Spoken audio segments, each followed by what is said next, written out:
রাজধানীসহ দেশের বিভিন্ন অঞ্চলে টানা কয়েকদিন ধরে তাপমাত্রা বাড়ায় জনজীবনে নেমে এসেছে চরম ভোগান্তি। এই তাপদাহে বেশি দুর্ভোগে পড়েছেন সাধারণ মানুষ। এমন পরিস্থিতিতে ধেয়ে আসছে শক্তিশালী বৃষ্টিবলয়, যার প্রভাবে দেশজুড়ে কালবৈশাখী ঝড় ও অতি ভারী বর্ষণ হওয়ার প্রবল আশঙ্কা রয়েছে। সেই সঙ্গে টানা কয়েকদিন বৃষ্টি হওয়ার ফলে তলিয়ে যেতে পারে দেশের বেশ কয়েকটি অঞ্চল। বিস্তারিত জানাচ্ছেন শেখ ফরিদ।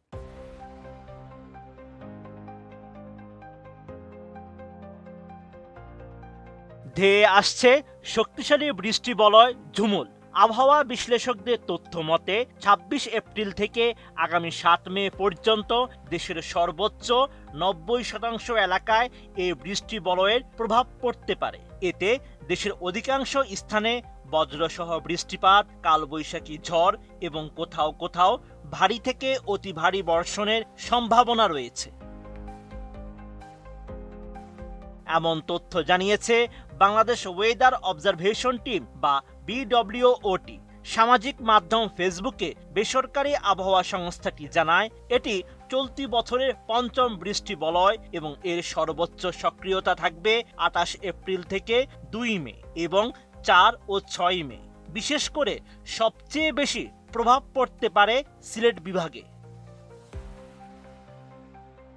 BWOT আরও জানায়, বৃষ্টিবলয়টি বেশ সক্রিয় থাকবে ময়মনসিংহ, রংপুর, ঢাকা বিভাগ এবং চট্টগ্রাম বিভাগের উত্তর অংশের বেশ কিছু এলাকা। মাঝারি সক্রিয় থাকবে বরিশাল ও খুলনা বিভাগের অনেক এলাকা, আর কম সক্রিয় থাকবে রাজশাহী বিভাগের কিছু এলাকা।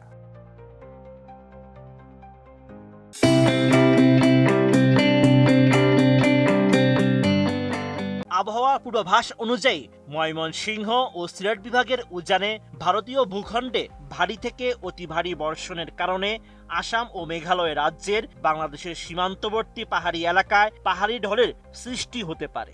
এই পাহাড়ি ঢলের কারণে রংপুর, ময়মনসিংহ ও সিলেট বিভাগের নদ নদীগুলোতে ও হাওরে পানি আকস্মিক বৃদ্ধি পেতে পারে।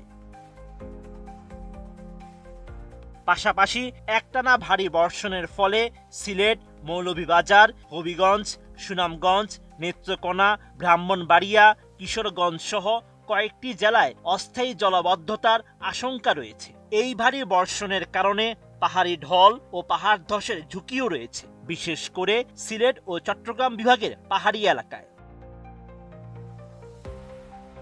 এছাড়া দেশের বিভিন্ন স্থানে ৬০ থেকে ৮০ কিলোমিটার বেগে কালবৈশাখী ঝড়, শিলাবৃষ্টি ও মাঝারি থেকে তীব্র বজ্রপাত হতে পারে।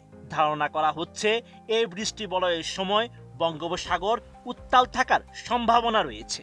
এ সময় সিলেট বিভাগে সর্বোচ্চ ৩০০ থেকে ৪০০ মিলিমিটার এবং ময়মনসিংহে ২৫০ থেকে ৩০০ মিলিমিটার পর্যন্ত বৃষ্টিপাত হতে পারে। অন্যান্য বিভাগেও মাঝারি থেকে ভারী বৃষ্টির সম্ভাবনা রয়েছে। Sheikh Farid, ATN news.